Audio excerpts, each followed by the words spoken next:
Aye. It hadn't been delivered late. Welcome everybody to the Resource Management Committee meeting for the Tuesday, the 2nd September. Start with a prayer. Almighty and ever-living God, in whose hands are the rights and hopes of all people, look graciously on us who govern and guide us so that our councils may be wise and their decisions just. Amen. Amen. Apologies today for Alan Birchfield. Any other apologies? I haven't heard from Francois. Yeah, oh, you see. Oh, One. Okay, got a mover for the apologies. Seconder, Peter. Declarations of interest. None. Move on. Public report, petitions, deputations. None. Move on. Information of the minutes. Take it everybody's read the minutes. Agree any of the minutes? Any mistakes or? No. So we've got a mover for the minutes. Happy to move. Second, Chris. Anything to come out of the minutes? Anyone wants to discuss out of the minutes? Okay, actions list.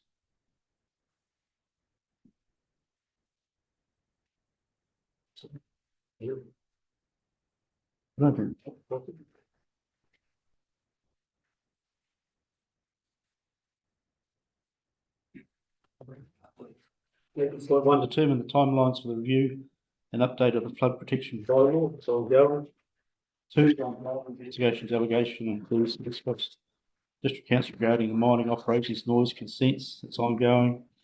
Action point 3, arrange a workshop with interested parties and compliance team to collaborate on an agreed set of conditions for processing alluvial gold mine consents. We got a mover for the action list. Peter Ewan, second Kathy. Okay.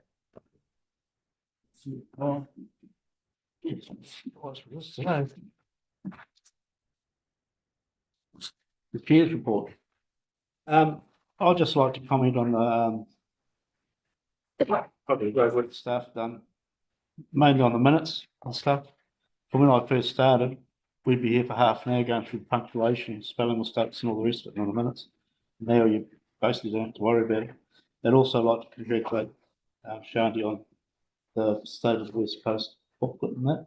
And it's very professional. Reports. Reports. Cheers. I'll move it. No, it's moved. Second man.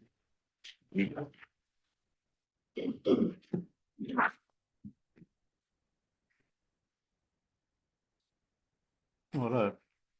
8.1, compliance and new natural hazards and land information memorandum regulations 2025.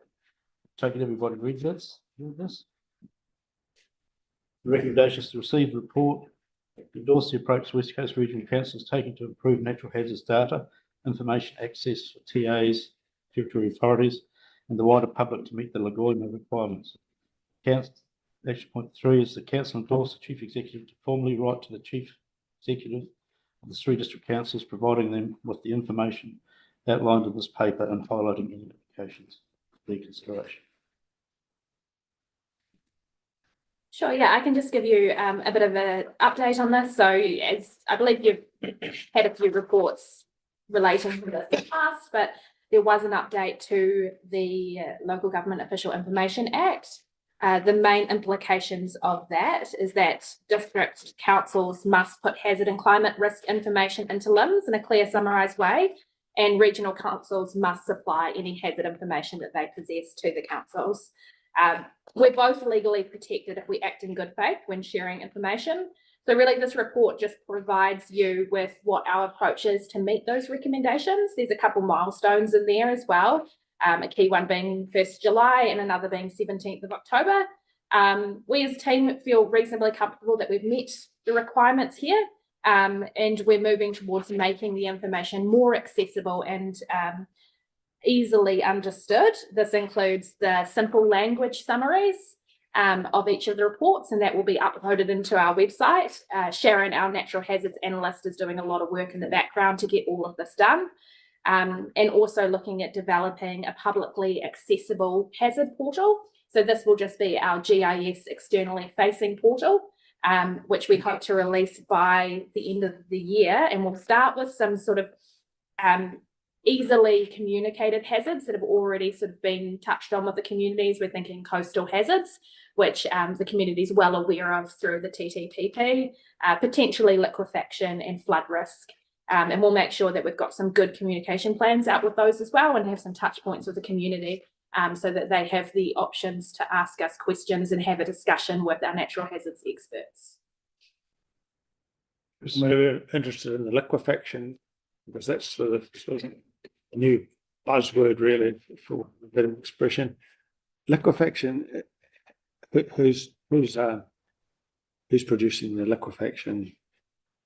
So actually, Sharon, our natural hazards analyst, is this sort of her expertise area. So she's doing a bit of that work, working with GNS, and that we have quite a few reports that have been published to us on our website that you can access. I think most of them are GNS.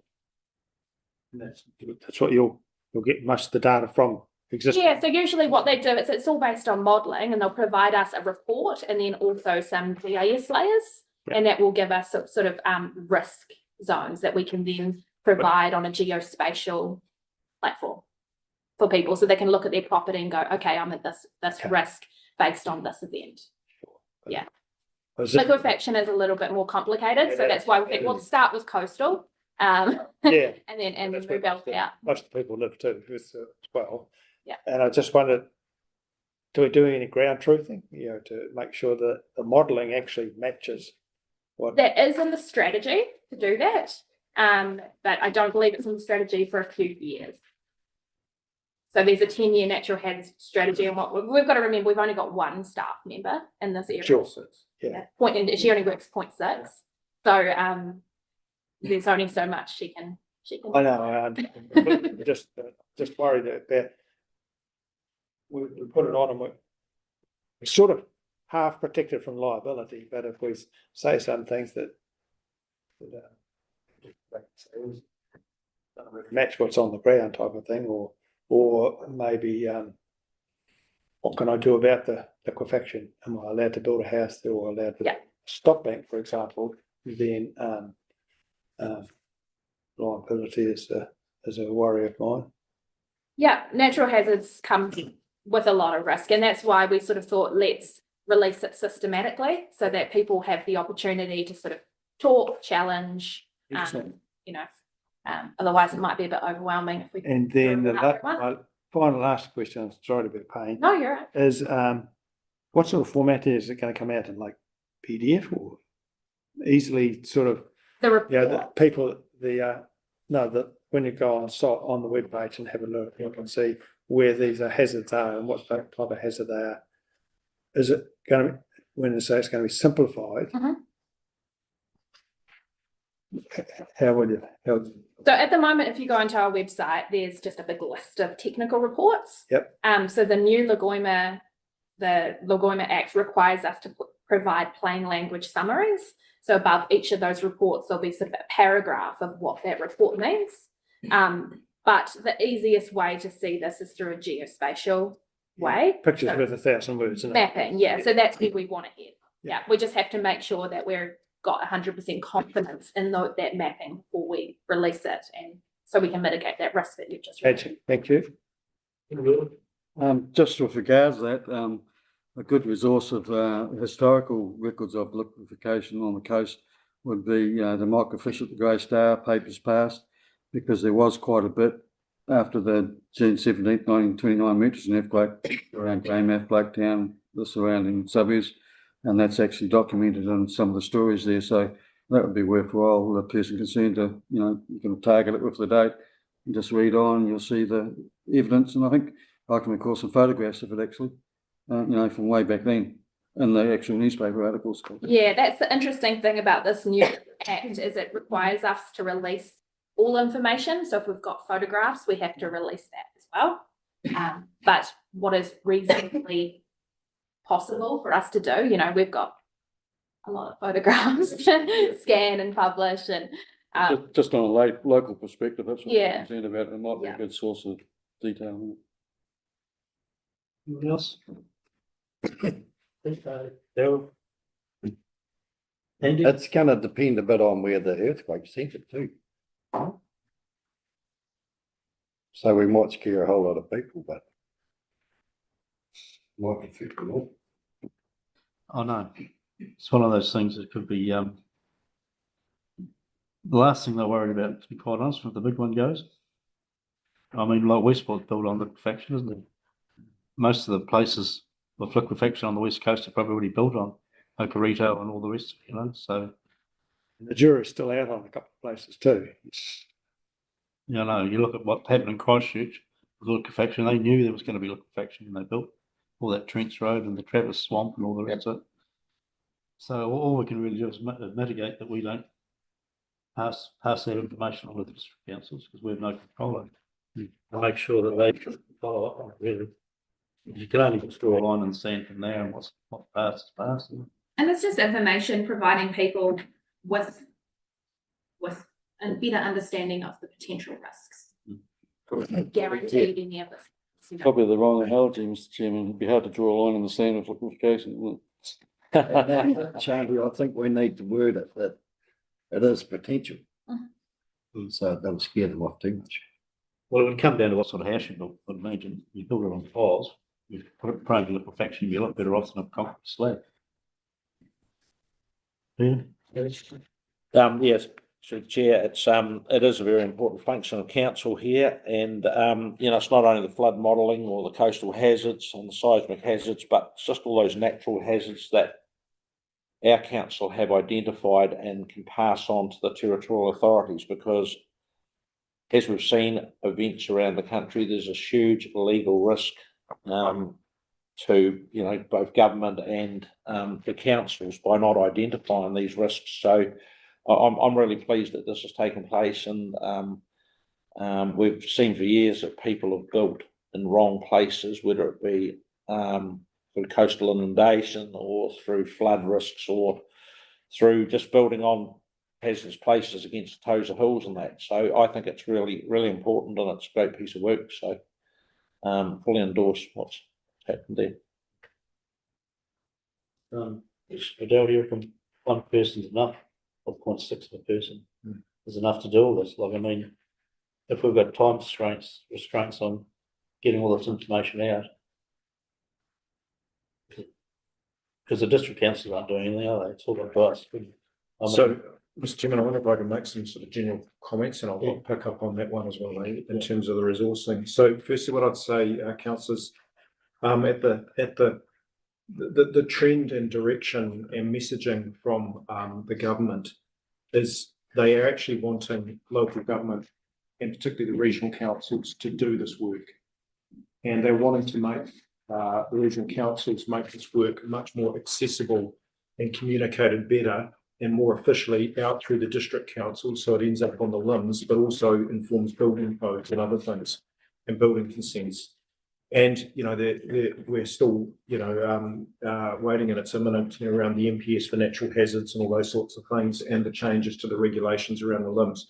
So what this is about doing the hazard identification work, making it available to landowners and communities, because the government can't keep bailing out post-event, especially if people are making conscious decisions to build on hazard-prone areas themselves, right? And potentially not having insurance because of that and all those sorts of things. So, the lessons learned from Gabrielle, etc., is the government can't keep doing that. And personal responsibility and decision-making by property owners, particularly on purchase, has got to be better informed by hazard information, but then that's buyer beware and other things has got to start to kick in there. So that's the trend of where things are going. And the government has formed a advisory committee that's telling them how to actually work through that and transition into that. The second thing that I'd say, councillors, to assure you is that we have developed a very formal and trackable way of discharging the hazard information that we procure and do and get peer reviewed out to the districts, where I send a formal letter to the chief executives that I need to have them formally write back to me formally and say, thank you, I've received your advice. And then we put all the information in a Dropbox and we track that Dropbox has been uplifted by named staff, and I keep a record of all of that. And that's really important to make sure that when we have a record of the discharge of that information, because right around the country, there have been disagreements and arguments and uncertainties around from the districts and the regions. Did you give us that information? Did you not? What did you do with it? I'm not sure that we received it, or that person left, that sort of thing. And this speaks to liability. The next thing is that, yes, we have 0.6 of a staff member, but councillors, just as a reminder, in the long-term plan, you approved a further 1 FTE position, which we're currently recruiting at the moment, to get us 1.6 FTE in this area, because I knew that this is the trend we were going in terms of more work and the NPS and all those sorts of things and what we need to do here. And the last thing that I'd say is, and I just want to comment on Councillor Ewan's commentary, and most of the other councils that I've worked at, we've had a summer student come in and actually go through those old newspapers and other things and compile up a dossier of that historical information as a summer job. And sometimes they're not hazard people, they're history people or something like that, graduates and things like that. And that's very, very worthwhile, and would love to see that as part of our ongoing program. And we do have a 10-year hazard strategy, natural hazard strategy that councillors you signed off on. Now, all of those things will be part of induction and communication to a new incoming council to make sure they understand all of that going forward, because you've been sort of on that journey with us to get to the point that we're at now. Thanks, Mr. Chair.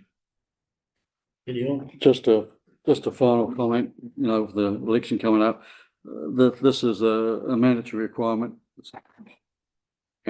So any new council's got to be aware of that.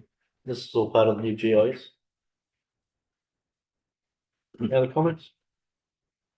Just, I think the important thing is to try and stop people building in stupid places. Look, we can't stop what's been done, but we need to have control. Building right by the sea now is probably not a good idea. No. Through the chair, even if they build in stupid places, like it might not be a sea hazard, might be a liquefaction hazard, that they have to come up with convincing technology that can actually adapt to that liquefaction danger or risk. And so that's what we need to be really keeping up with the play, so that we know that if somebody comes and says, we know there's liquefaction here, but instead of using a raft, we're going to use piles or that sort of technology, then we need to really be ahead of the game. And it says here we're going to be leaders in this, and it's people are going to be asking us for advice as much as anything. Yeah. I think the difficult part is now is the government's releasing all these new rules where you don't actually have to have a vacancy. Put a building. You can put a building self-regulation in other places, and so you can't. You're not always going to stop stupid, but I'm sure the insurance people will pick up on it, and they go to insure it, and that's just a buyer beware, really, isn't it? I mean, well, the good thing about this, so you should be able to give them some evidence why they don't build it, or why they got to put big piles and stuff, shouldn't you? but a lot of them won't even ask. They'll just be. Do you go in, paddock cleared, building on there in a week, and then you go. See it. Dare I say it's like all over again, self-regulation.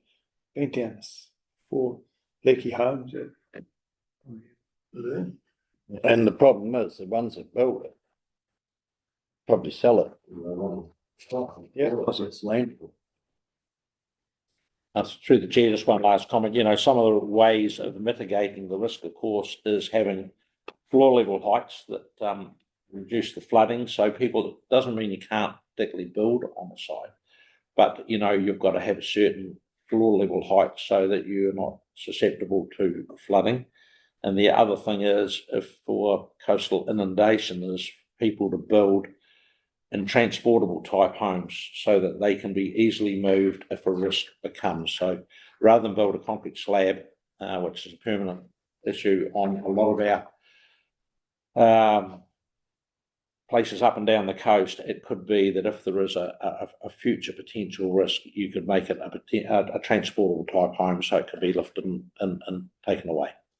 That's what there is different ways of mitigating all these risks, you know. So it's just a matter of making it aware. Educating people. Yep. Okay. We'll move on forward. We're going to move with that. Andy, Jackie. Oh no, onto the groundwater. So technical report. Skill recommendations. So this one here, I take everybody's read that report.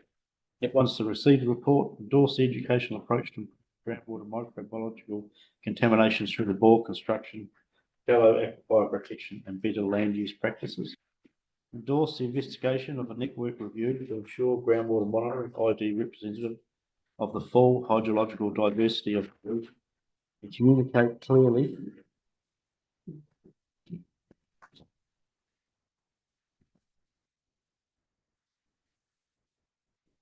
communicate clearly to the affected communities and the public health risks from groundwater contamination, particularly microbiological contamination and nitrate, noting that the safe drinking water standard for E. coli is 0 within the national environmental standards for sources of human drinking water. Just read all that report, and it's pretty hard work for a layman like myself. It is, it's quite a, so I've tried to summarize it in the. Yeah. The key findings really are that generally, in comparison to other regions, we've got reasonably good groundwater quality, but there are some exceedances that we're seeing over the long-term period that this includes, 1998 to 2024. And some of those are E. coli. So we had 70% of aquifers have at least one exceedance of E. coli. And that's why we're looking at that educational approach to try and reduce E. coli infiltration into the aquifers. Another important thing to note is in the report, GNS have identified that our spatial distribution of monitoring sites could be better to better represent the full hydrogeological diversity of the region. Also noting that there's potentially some areas which we have low amounts of monitoring and aren't representing those areas well. Particularly where there's a high concentration of farming and things like that. So maybe we're not getting the results to understand how land use intensification is impacting groundwater. There is a bit of a national review going on, and they're piloting a study in Wellington, which you might have seen if you read the GNS report. And they're looking to move that across every region. And so the recommendation there to investigate what a network review might look like. We're not asking for council to fund anything at this point, but just endorse the fact that we'll look at what that might mean for our region. And if there's any costs associated with us, we'll probably bring that forward to council with the next LTP. So I just got one question here on this graph here on page 47. It says dissolved oxygen, which we know is pretty important. Why would that be very likely decreasing by quite considerably? Right. 2/3 or so. Yeah, I see that one there. I'll have to get back to you on that. Some of these, I remember when Johnny, he presented this graph in his SOE presentation. He's the expert, so I can get him to fill me in, but some of the trends aren't clear. And so there would be sort of a next level of study that would be required to figure out why these things are happening. But I'm not sure about dissolved oxygen, so I can highlight that and get back to you. It's something maybe plants. Groundwater, I'd say that's not as important, but definitely surface water dissolved oxygen. Any questions for Shanti on this one?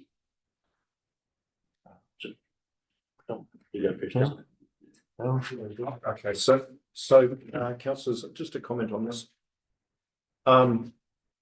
When you compare our groundwater quality with the likes of some of the other regions that have a lot more intensive farming than we do, particularly on the east coast of both islands, but also up in North Island with you know, a lot of those dairying regions, etc. Our groundwater quality actually compares very, very well to those other regions. So that's a good thing. The second thing is, however, our groundwater quality is starting to deteriorate, and we're starting to pick that up now. And that's principally in the E. coli bacteriological area. But a pleasing thing is that our nitrate levels, which are a big key factor and a big public health issue in other parts of New Zealand, are not at the maximum allowable values, the MAPs, yet. But in many cases, they are trending upwards. Our aquifers are used for two things over here. We've predominantly got shallow aquifers associated with our rivers. Our aquifers are used for two things: irrigation, and also drinking water for domestic supply. And it's more the domestic supply, particularly with the bacteriological contamination and the uptick in those numbers that we're starting to see over the last 20 years, that we really need to communicate and work with our communities, make sure they understand, and make sure that any localized UV treatment and things like that on their bores is going on, etc., because of the public health risks on that. So this is about communicating, but also working in those areas around the land uses and making sure that, effluent application rates, all that, and Councillor Campbell understands the dairy farmer are going on appropriately. So for me, the big thing here is about communicating to our communities what these results are doing and providing them some advice around what they need to do about this. Thanks. Yeah. It was just a comment. Thanks, Shanti, for that report. But it was just really a comment. I'm just a bit concerned that we've got a political group that are campaigning to do away a lot of these statutory functions of council. And this is one of these functions that council does, which keeps our community safe, and you can't do it away with it. So I think it's the State of the Environment Roadshow, which is starting tomorrow night on Thursday, the first two of those. Look forward to that and hope we can get a lot of public there. But I think it's a nonsense that a group can think they're going to do away with these council functions. And I think it's a total lack of understanding of them about what council actually does. So I thank staff for it and the great work that goes on in this in this department. Through the chair, I'd like to endorse that too, because a lot of the value of these records is in the length of them and the time that you have them. Because if we stop now and then we've got to go and start, say there's another change of attitude to try and pick up where you left off, is the value of was the long uninterrupted continuous nature of them. Just so the farmers take all the blame for the E. coli on that. Dr. Jacqueline Hogarth, or Rogarth, I think it is. I don't know whether you heard of her. She reckons that the ducks and the geese are having a lot of effect on the ducks. I'm just wondering whether all the increase in feral animals, deer and that too, whether that's part of the increase in E. coli as well. You're not really going to know, are you? Those numbers are looked at, in. I always concerned about a lot of these tracks and walking tracks and stuff, cycling tracks. There's never enough toilets on. No one seems to be too worried about that. It is interesting, and that you can do source tracking, and we do find that avian is a big input into that.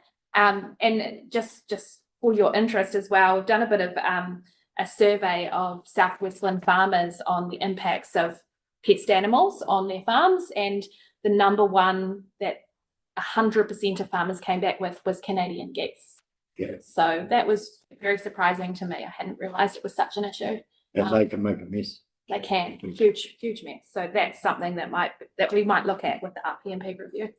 And I think I was about probably 18 years old when I saw the first goose and hairy hair. And they're everywhere. Should have shot Just out. I don't know what it was. They're not that good at eating. it. No, it's not just here either. Like a lot of the high countries follow it too. Those high country stations. So they're plagued up there. Yeah. Nothing. Well, we can have like 300 on our Towns full of them. I know. So would someone to move that? Yep, I'll leave that. Move Mark, second Jackie. No. Planning and TTP reporting, Max. Oh, no, it's not Max. Joe.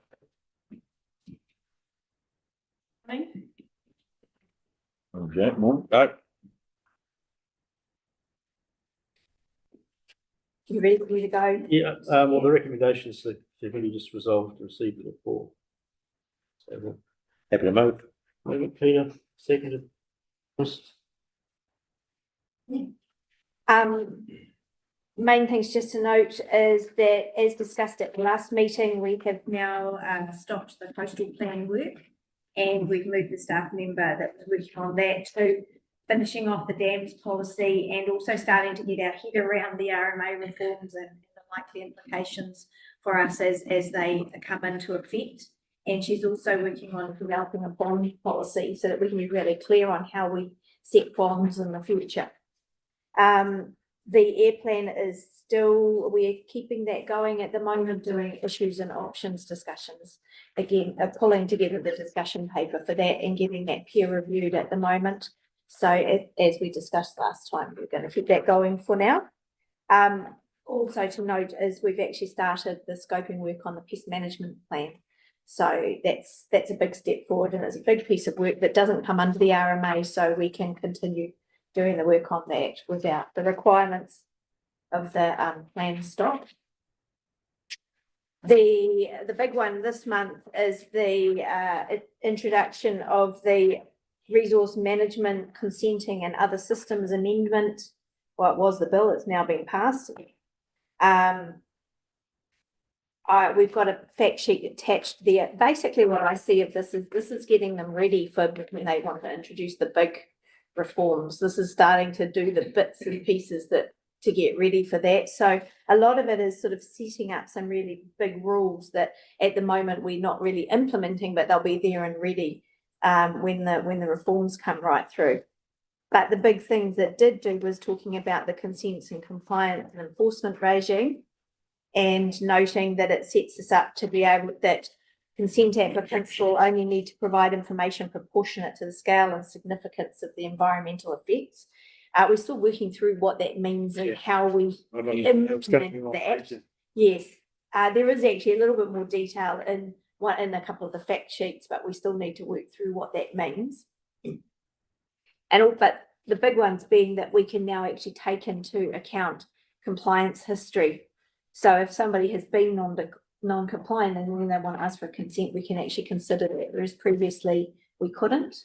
And it also means that if they're non-compliant with a consent, we could actually review the consent as a result of that. So those are some quite significant changes out of that. And also we can now charge fees for doing permitted activity monitoring, which previously would have been worn by the council. We'll be able to charge for those sorts of activities that we do as well. So, and oversight of abatement notices and compliance responses. So that's useful for us.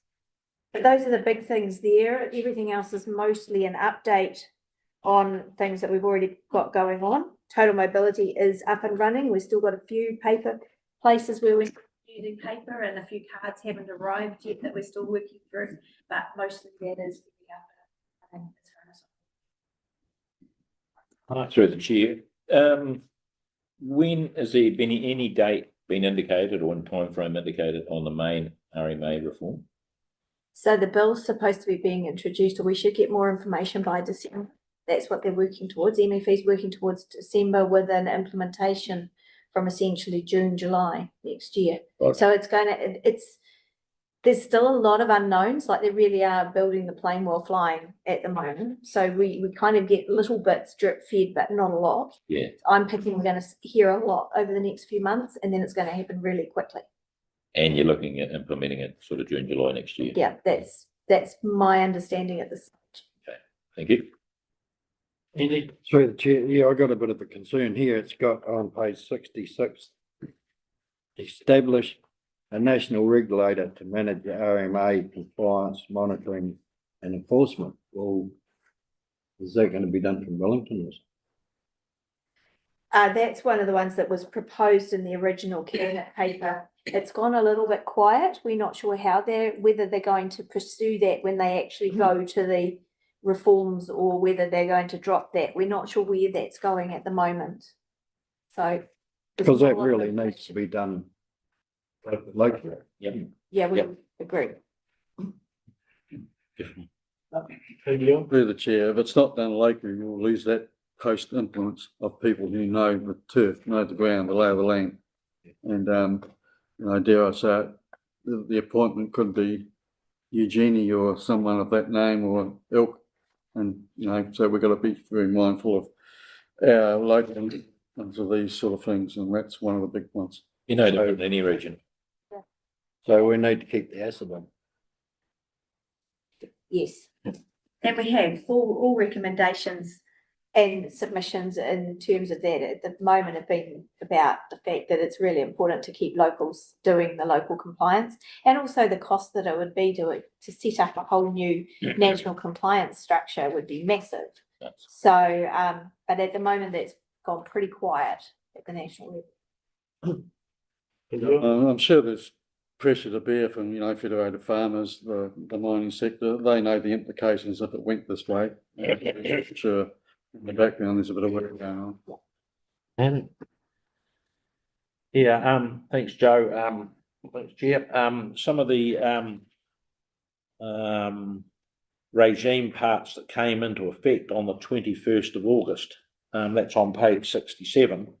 I support those and agree with those, and that's the consent applicants will only need to provide information proportionate to the scale and significant environmental effects on the proposal. So we've got that at the moment where a lot of consent applicants are getting weighed up, you know, on this, you know, just as a group rather than actually look at the different sizes. So, you know, we've got different mining operations, we've got really small scale and we've got large scale. So it should be those, that should be, the information should be actually, you know, proportionate as it says there. And I also was going to ask a question about the compliance history, where the ability to decline, but I think where someone's got a really good compliance history, they should be given the green light and a lot of, or you know, Should work both get ways. that, yeah, should work both ways rather than. So I've always sort of said that's like the one stop shop, and people being graded on their history of their work history of whether they've paid their fees, whether they've actually been compliant. Everyone makes the odd mistake, but I think it should be scaled out of 1 to 10, you know, and that should be processing their consents, and even through New Zealand Petroleum's and Minerals, giving them a mining permit just on those bases. So I welcome those changes in there. Yeah. Thank you, Mr. Chairman. Just, pardon me, in regard to page 66.2, Joe, enabling councils to make RMA plans to permit discharges that negatively impact aquatic life. How does that sit with Te Mana o Te Wai and also our freshwater management unit policies?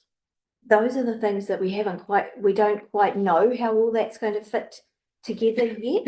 Okay. The other thing is, at the moment, we can't change any of our RMA plans till the end of December 2027, 2027 anyway. So at the moment, I'm like, I don't really have an answer for you. That's one of those things we're going to have to work through as we get more information. But it is concerning. Yes, it is. Thank you. I've just got one, which to finish off on is, are they going to link abatement notices to people rather than just companies? Because we've seen in the past, some companies come back again with a different name, same people, do the same thing over and over again. I mean, it gives the industry's bad name. Very good point. I just think that should be something there should be a link. I can't answer that level of detail. No, but I mean, even if it's an unofficial link. It should be. So one last question through the chair. You're going to bring a further paper to the October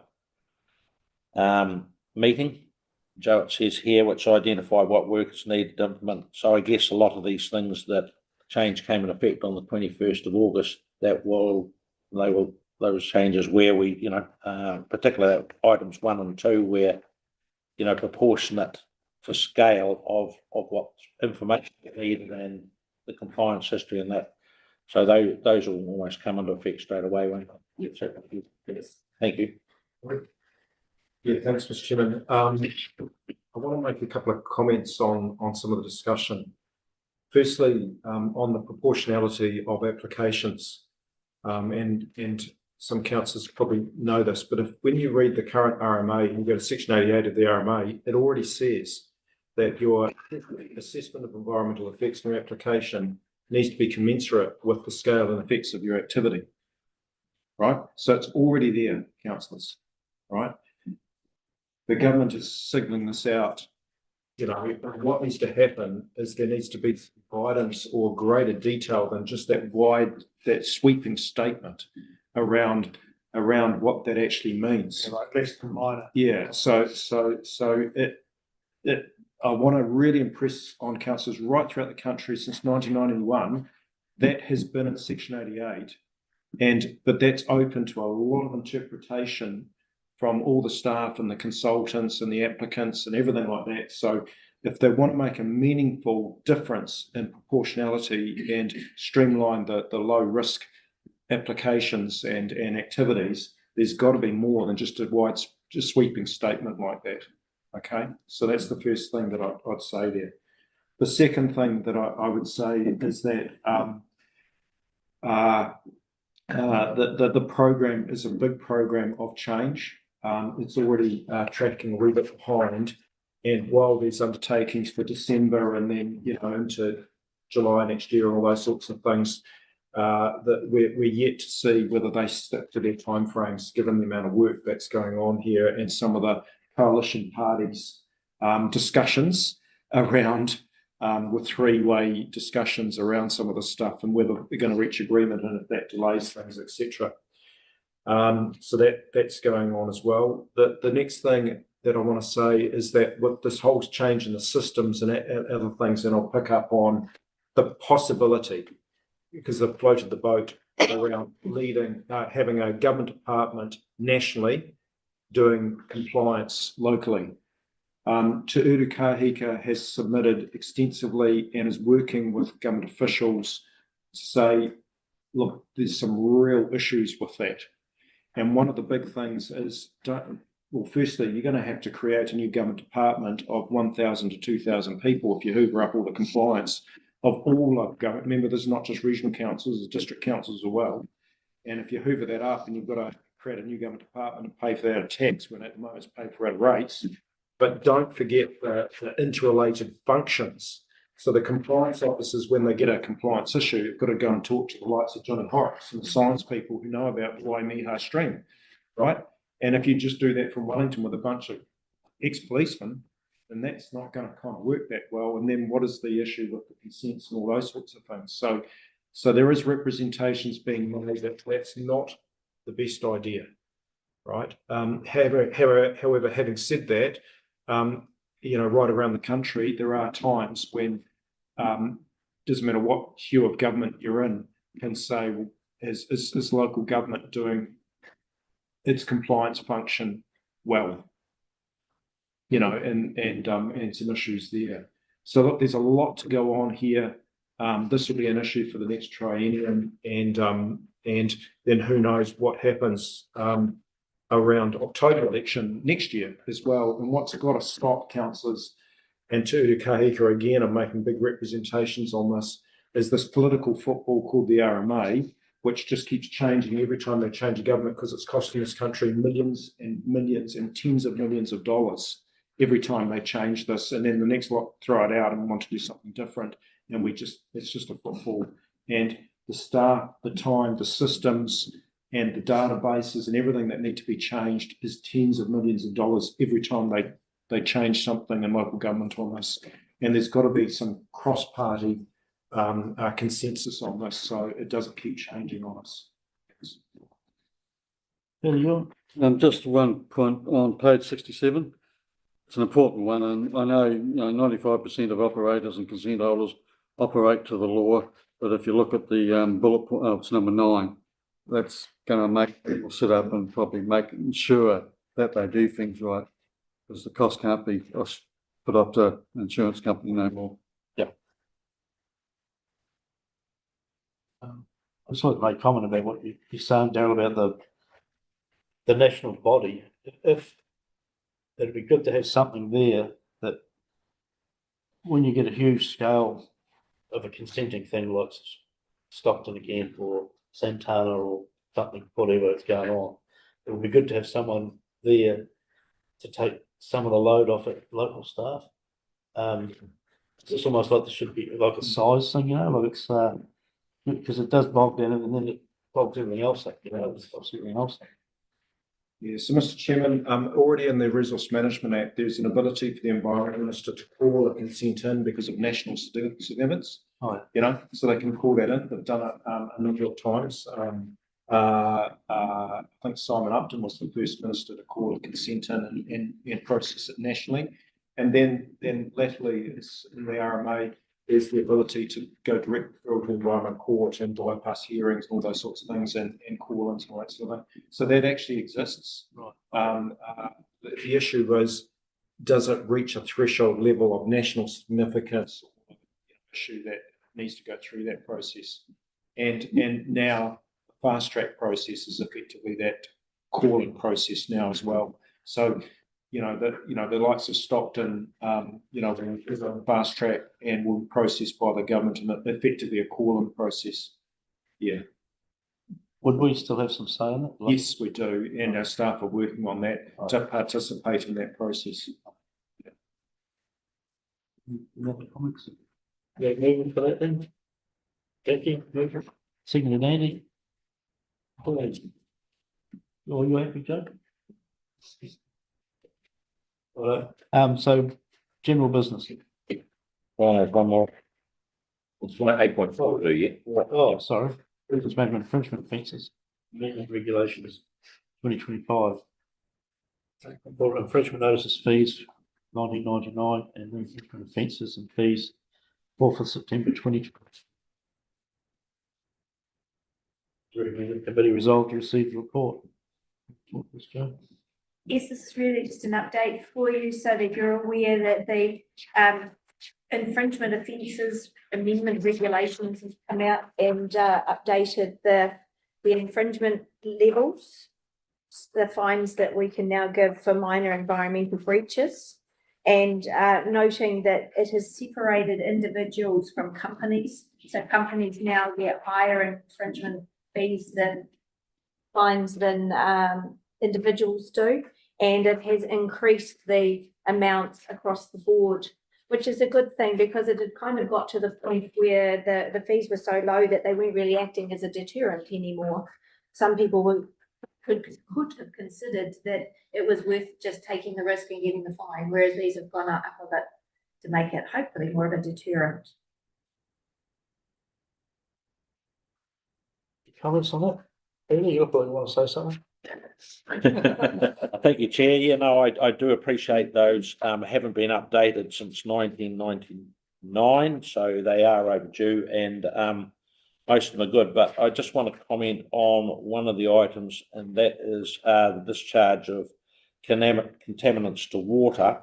I'm just hoping that the council, and we've discussed this many times, will take a common sense approach to those recidivist complainants who are ringing up every time there's a discoloration in some creeks, because in a heavy rainfall event, every creek and river on the coast runs dirty, and some of these recidivist complainants will have the staff running out, and saying, "Oh, the Waimea Creek's dirty," and whereas the Grey River is completely dirty as well, and there's no mining taking place in it. So I still believe what we've talked about, whereas you need a 24-hour period just to let the common sense take place, because that's exactly what happens. And I know yesterday in a reasonably minor rainfall, I happened to travel to Hokitika, and Kirimacau was quite clear. Other rivers were really quite dirty, including the Saltwater Creek at Parawa here, where there's no mining or anything taking place. So where there's no vegetation cover, where people have cultivated their land, or there's been forestry operations, or just that when the rainfall, you'll always get a bit of light soil or the discoloration from that happening in those catchments until you get some ground cover. So I'm just hoping that the council will staff will take a common sense approach to that when these recidivist people ring up in heavy rainfall events. And if I can explain that, if you've got catchment where you might have 5 hectares of forestry operation, they've gone to all the or mining operation, they've gone to all methods to stop any water getting into their operational part, the cut-off drains and the likes. But if you've got 5 hectares open, you get in that 5 hectares, you get 100 mils for all of it. 100 mil water's got to go out. So it doesn't matter whether subdivision or whether you've got a mining operation or forestry harvesting operation that hadn't got any ground cover, what water comes in has got to go out and the river discolor. So that's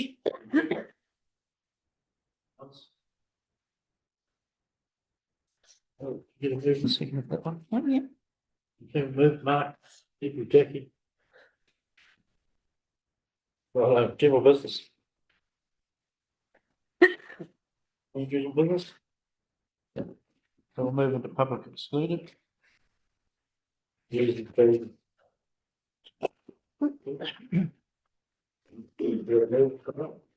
I'll move that and given we've got no one that is here today, we might as well just go through the public excluded part. All right, that's it for the meeting. Welcome back, everybody, to the Voice Coast Regional Council Resource Management Commission. We'll now go into the main council meeting. Okay, right. Welcome, councillors, staff, and those joining online today to the council meeting of the 2nd of September 2025. A call for apologies. I've got one apology from Councillor Birchfield. Any further apologies? Francois is not on. Hey? Francois is not on. Right, but note Francois is not online at the moment, so was there, perhaps he's just, we'll put an apology in for Francois till he rejoins as well. Someone like to move those? Councillor Cummings, Councillor Cole seconded. All in favour, say aye. Aye. It's carried. Declarations of interest. Any declarations, bring them up as we go through, or make sure on the register. Today we've got no public forum, petitions or deputations. So before we go to confirmation of the meetings, just want to advise councillors we've got a late item, which I think has been circulated to everyone, which is 8.5, and it's a draft National Standard Code of Conduct. So we'll be discussing that later in the day. So item 5 on the agenda is confirmation of minutes, and that's for item 1 is the extraordinary council meeting minutes of the 17th of June 2025, and the recommendation is, so are there any corrections to those minutes? It's on page 2 of our meeting papers. So the recommendation is the council resolves to confirm that the minutes of the extraordinary council on the 17th of June are a true and correct record. Move it those. Councillor McIntyre, Councillor Campbell. All in favour, say aye. That's carried. Right, moving on. We've also got the council meeting of the 24th of June, which was the annual plan. The recommendation is that council resolves to confirm that the minutes of the council meeting for the annual plan held on the 24th of June 2025 are true and correct record. Someone like to move that? Councillor Cummings. Yes. Councillor Ewan. In favour, say aye. And also we've got the council meeting minutes of the 5th of August. Same thing, recommend that council resolves to confirm the minutes of that council meeting held on the 5th of August, a true and correct record. Councillor Campbell and Councillor McIntyre. No, you weren't. No, that's what Councillor Cole. Yep. All in favour say aye. It's carried. Just one question from that about the Avery's Box culvert thing. Yep. Is that progressing now? Is it got stopped? Something Daryl. The tender was, in progress. I think in Let, Yes. and then we've had to pause the process pending the resource consent, because we had to service the section 92. Request for further information on the application before we can commence the physical works site establishment. So it's still underway, it's not. Through the chair, I thought Roscoe's got the. Yeah, they did. That's They were all Job. the tender. Then they paused it because it's season point. That's right. So what we're choosing to do in these jobs, because time's, pressure here, probably the key thing, is advance in parallel the tendering process and the award with the consent. And sometimes you have to pause one or the other to allow one to catch up, rather than do it in a linear way, which takes more time. Yeah. We do it in parallel. So that answers the question. Yeah. I've heard that. I'll just. Clarification. Good. Right. Item 6, actions list. That's on page 15, 16 of our papers. And the recommendation is that we receive the action list and the information reported. So there's only one action from the 5th of August, and that was the update to the contractors and consultants. And this is going to be completed by mid-September, distributed to councillors via email. So that's ongoing.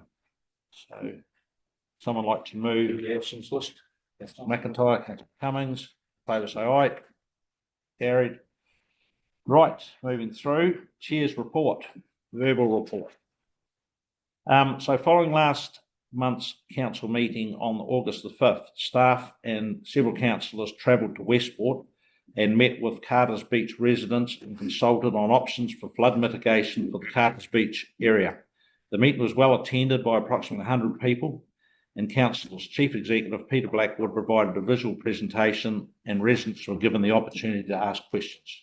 Good meeting. On August 6th, we met with New Zealand First MP Jamie Arbuckle and had the opportunity to share both opportunities and challenges for our council and that our council and communities face.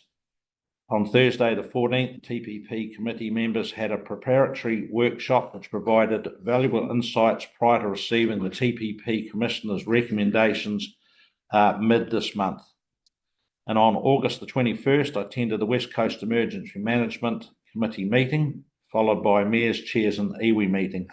Between the meetings, we had a presentation by New Zealand Insurance Council, which represent most of the insurance companies, and members had the opportunity to express views and concerns around insurance risks and how our flood protection schemes might mitigate those risks. On August 26th, the TPP committee had their meeting. 27th, we chaired the Hokitika Rating District Joint Committee meeting, which is another good meeting. But on a council front, the compliance team will be busy marking out the hundreds of registered whitebait stands up and down the region, and the next couple of months will be a busy period for them. The corporate services team are busy at the moment putting together the annual report, and orders will arrive next week to review and work with staff on the annual report.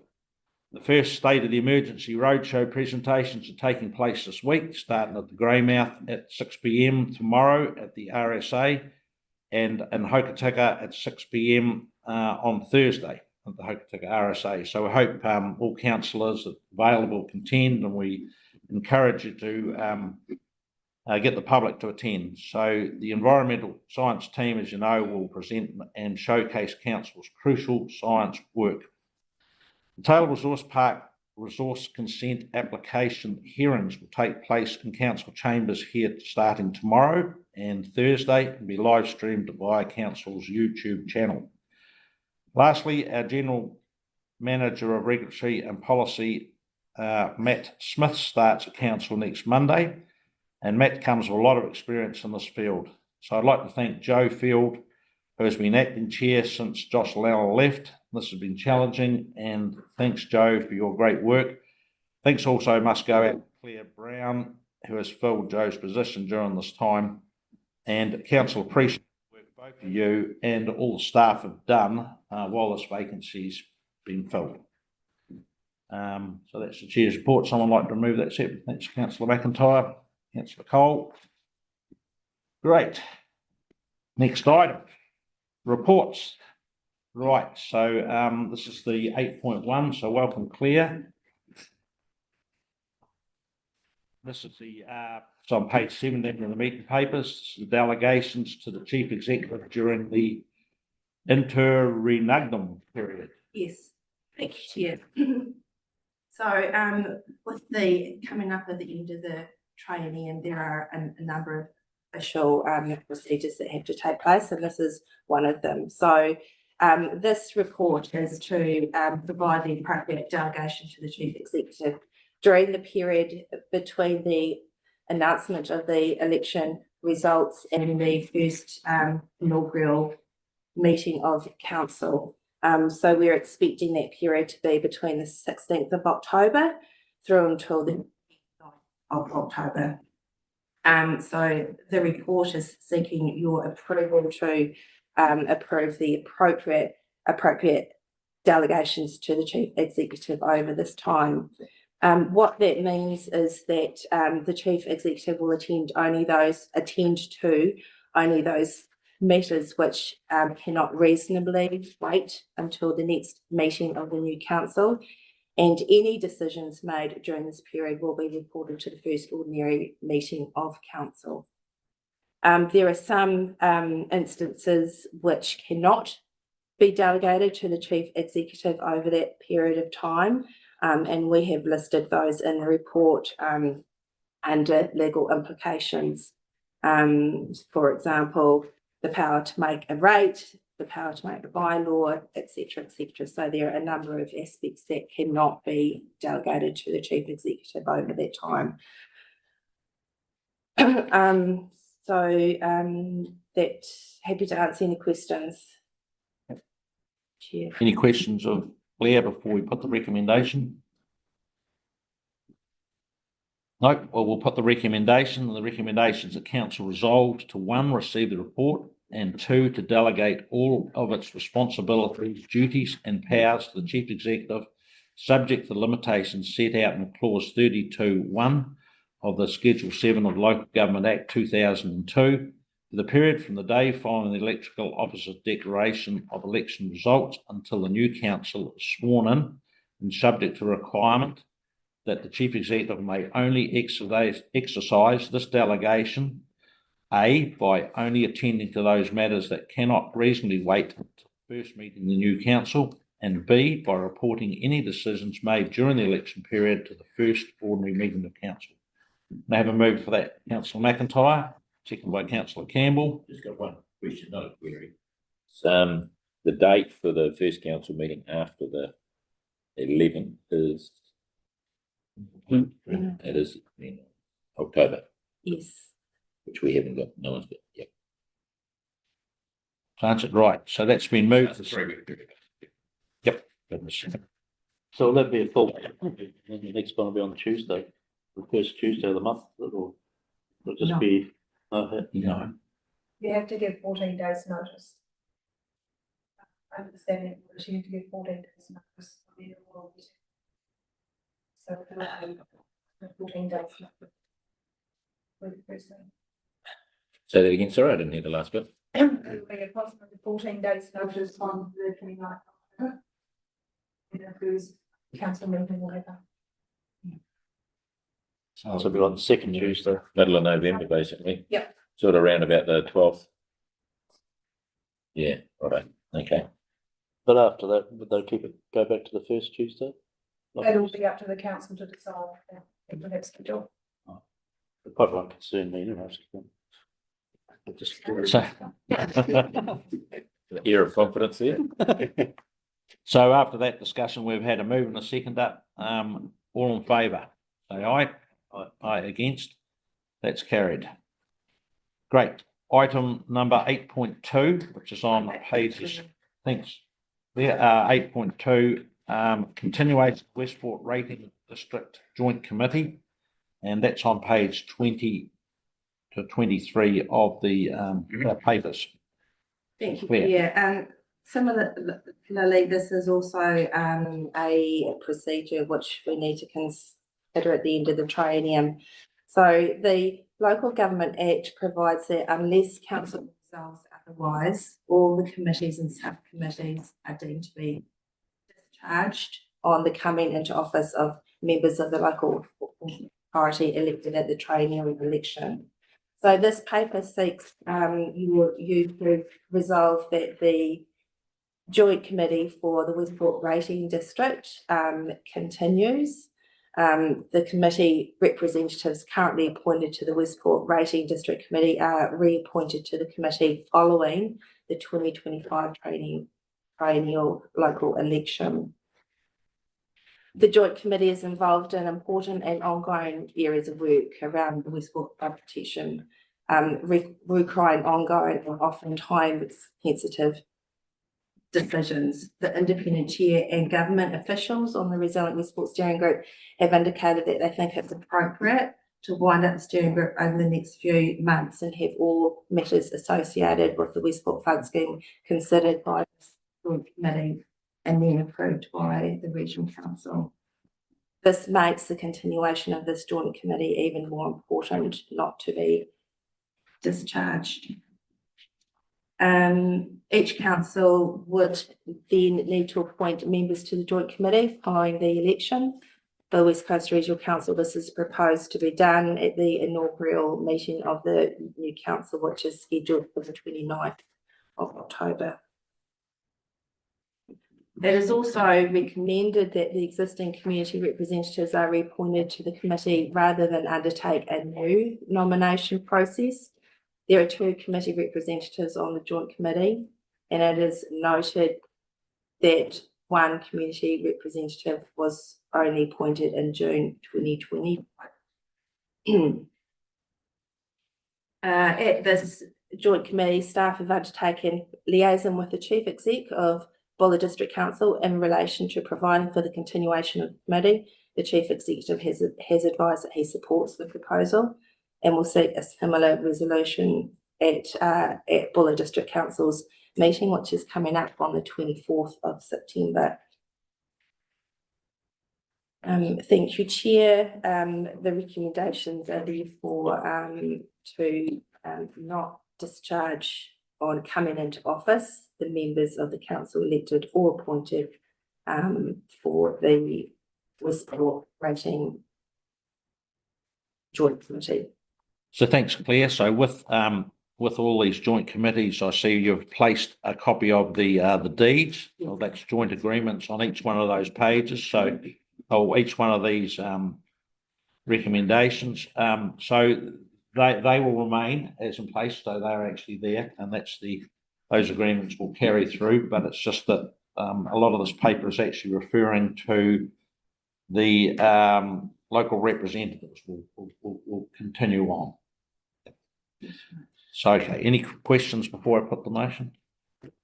So the recommendation is that council resolve: 1, receive a report; 2, that the Westport Rating District Joint Committee shall not be discharged on the coming into office of the members of council elected or appointed at or following the 2025 triennium local election; and 3, that the community representatives currently appointed to the Westport Rating District Joint Committee are reappointed to the committee following the 2025 triennial local election. Move for that, please. Councillor Cummings, Councillor Cole second. All in favour, say aye. Against? That's carried. Right. Another one, 8.3, the continuation of the Greymouth Rating District Joint Committee. So, yeah. Thank you, Chair. Yeah, basically this is the same, with regards to the Greymouth Radiant District Joint Committee. Again, we are seeking you to, resolve not to discharge on the coming into office, the Greymouth Radiant District Committee for the same reason. I need to go on to further detail. No. So the recommendation on that one is that council resolve to 1, receive the report, and 2, that the Greymouth Rating District Joint Committee shall not be discharged on the coming into office of the members of the council elected or appointed at or following the next triennial general election. Happy with that. Yep. McIntyre, seconded by councillor Cummins. All in favour, say aye. Aye. Against? Question. The question is, just interested in the grave flood action. What's the subtle difference between that and the Westwood one? And we've now got a flood manual plan for the Buller one. Is there any way that that could be adapted? Flood action plan for Westport? The flood manual. Yeah, So the difference between the action plans and the manual is who to do certain things. So usually the action plans around your bonus function. When- Um, trigger points are reached and all that sort of thing, is that? That's more in our flood manual. It's more sort of, so we call them at when the river is at 7 metres. And they should have an action plan detailing what that means for them. So I'm going to put a pump on XX Street because I'm expecting flooding over the road. So it's their own asset protection response. Usually we would reference the plan in our manual, but because it's a document owned by our organisation, it hasn't worked well in the past to have their actions in our plan because the review process is done differently. Okay. For example, the mayor has signed off on the action plan, but if that had our own requirements in that, then should be signing off actions for us to do, which hasn't worked because our chair is responsible for those actions. It's, it's working okay. Happy with that, councillor? No? Thank you. Okay, moving on. The next one, 8.4, which is starts on page 43. That's the Westland District joint rating districts, and that's the continuation of the Hokitika Rating District Joint Committee and the Franz Joseph Rating District Joint Committee. So, once again, Claire, do you want to update on that? So again, this also seeks your resolution to continue with both of those joint committees. I'm sure you'll more appreciate the urgency and the importance for both of those. And again, we are seeking you to formally resolve not to discharge either of those committees. If I could just note that the Franz Joseph one has 8 community representatives because of the major problems happening down at Franz, whereas Hokitika just has the appointed councillors as the representatives. So the recommendation, any questions of Claire or the paper before the recommendation? So the recommendation is the council resolves to receive the report, and 2, that the Hokitika Rating District Joint Committee shall not be discharged on the coming into office of the members of the council elected or appointed at or following the 2025 triennial local election, and 3, that the Franz Joseph Rating District Joint Committee shall not be discharged on the coming into office of the members of the council elected or appointed at or following the 2025 triennial local election, and 4, that the community representatives currently appointed to the Franz Joseph Rating District Joint Committee are reappointed to the committee following the 2025 triennial local election. Moved by councillor Ewan, seconded by councillor Campbell. All in favour say aye. Aye. Against? That's carried. Sorted. Right. Now we'll go on to 8.5. which is the late item, and that's the draft national standard code of conduct.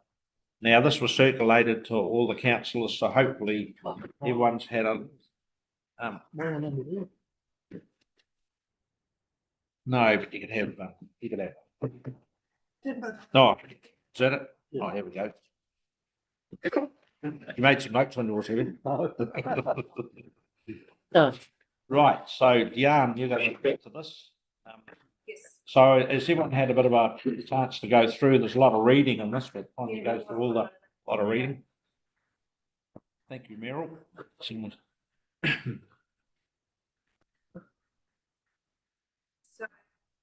Yeah, we only got this late report.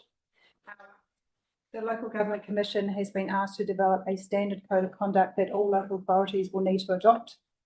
We currently have one which is based on the LGNZ template. We did a bit of a desktop analysis of the difference between the proposed national standard and what we have a couple of differences.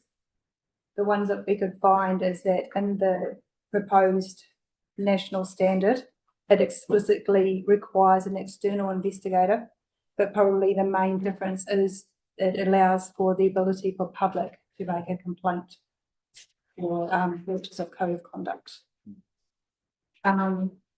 Just something to note, just in the last couple of days, the CEs have actually been asked to make a submission on the national code of conduct, and Taituara will also be making a submission.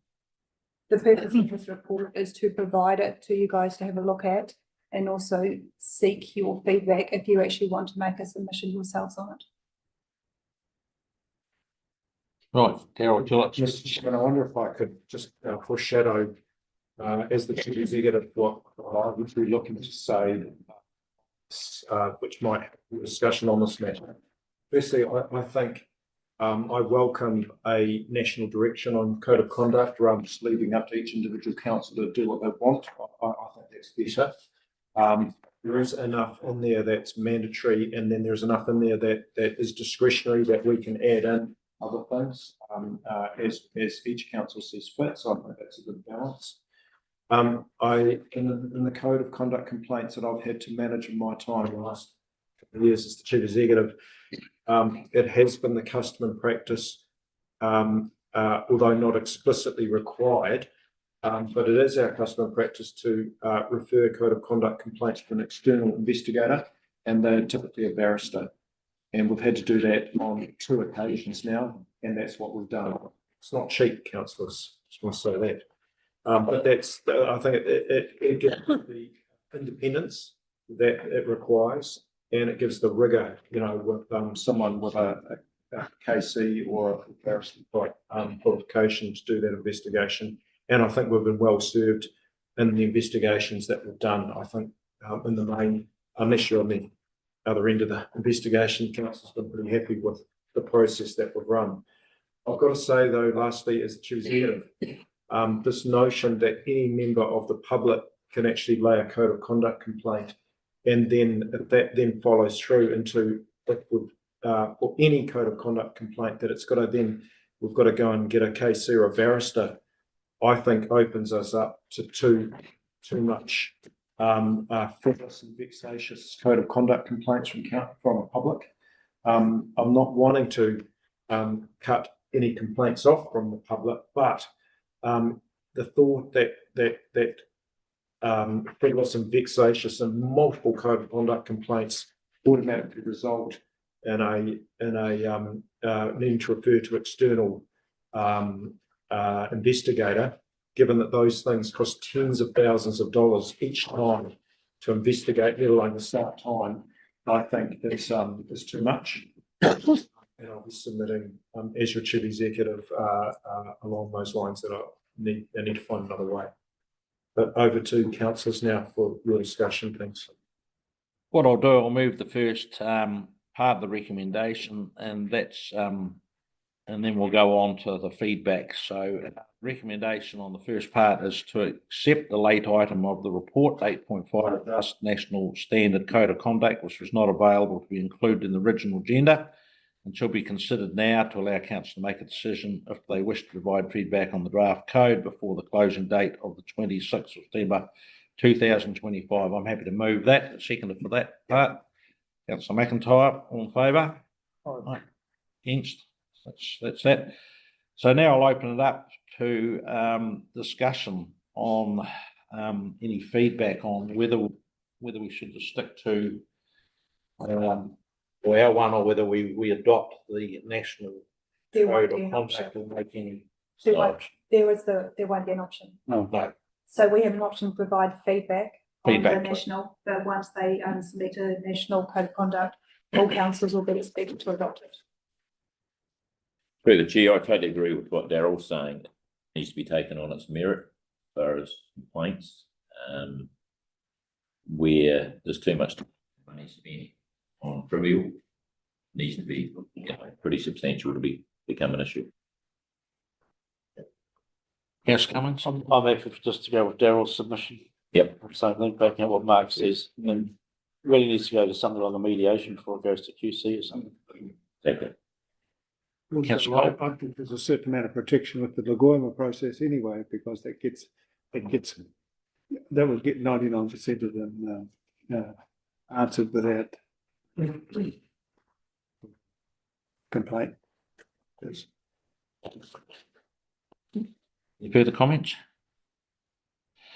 I think it's important that I do note in there that the government are recommending new councils get the code of conduct, have a workshop on that so they understand what's involved in the code of conduct and respect and all those the treating people fairly and everything that's in that, So I think that's really important as well. That straight after the meeting, after the new council sworn in, that it's one of the items that will be on the early agenda. Yes, it talks about council's expectations and attending induction activities.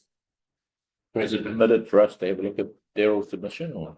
So, Mr. Chairman, I was just going to pick up on that, because I'm hearing the sentiment that you're happy for me, with the staff to actually draft a submission. Yep. And the submission that will, not the submission, sorry, the feedback that will go out in my name as the chief executive.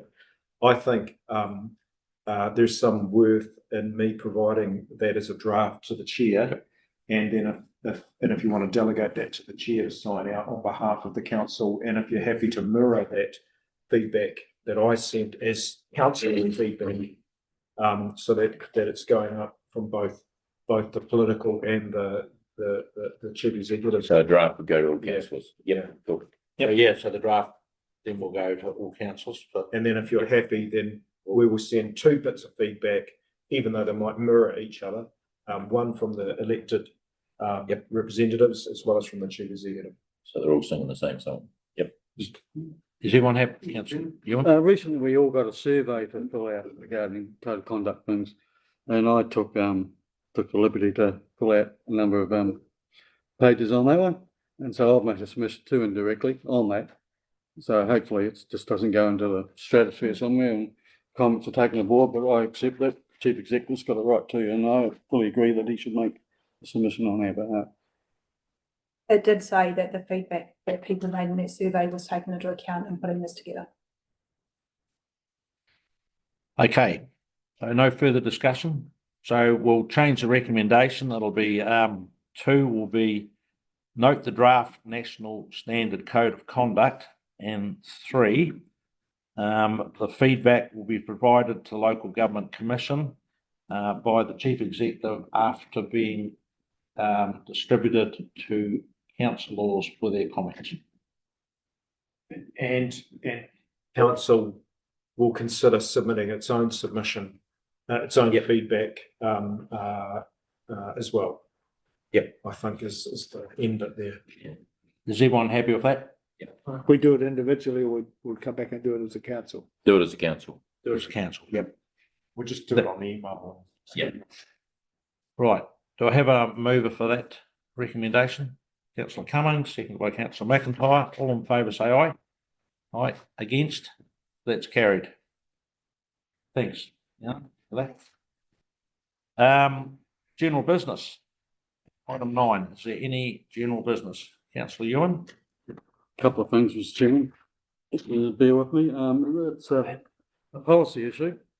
Councillors make policy and staff carry it out, as we all know. And it's probably a question to Darryl, his position, the functionality of his position. And it's a contractual thing, component of people that take up employment with this council, especially full-time staff.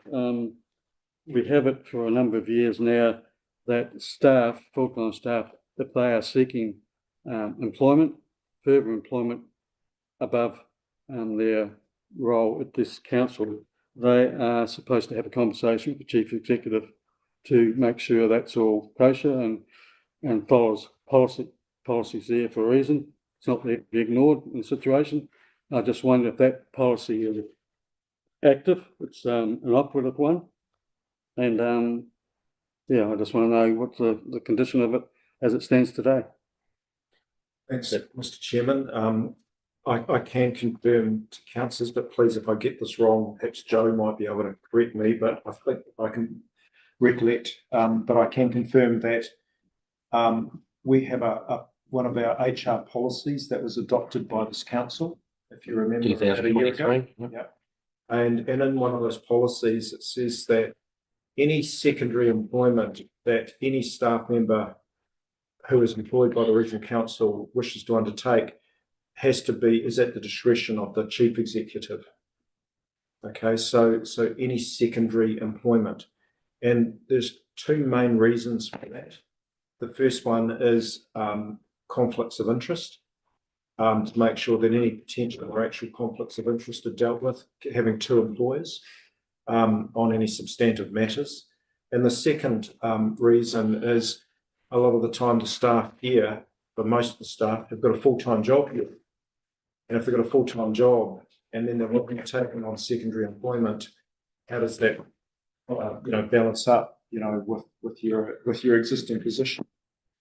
65 hours and all those sorts of alone if you're going to work night and weekends, and then it becomes an issue of well-being and breaks and fatigue and all those sorts of things. So that's in place. And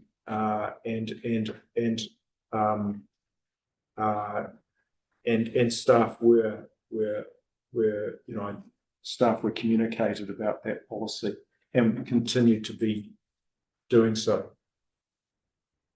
Does that answer the question? Yep, no, that's fine. It's got the point I wanted to get clarified, and you've done it. Thank you. Do you have a second point?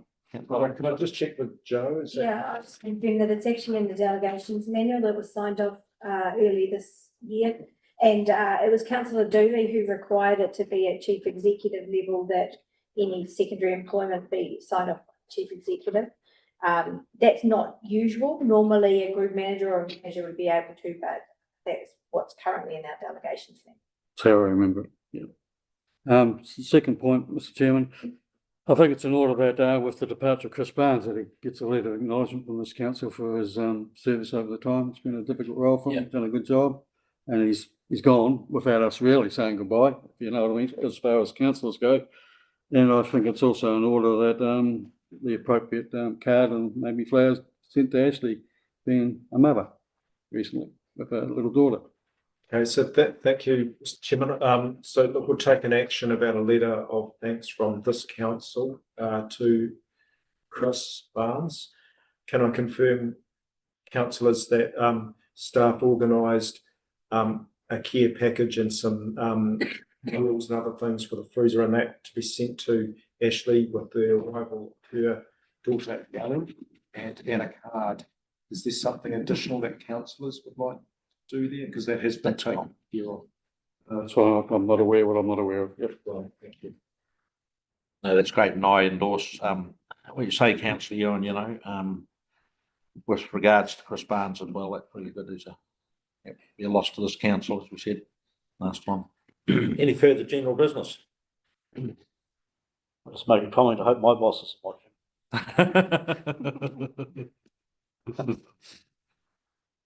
You're a councillor, so you don't have to worry.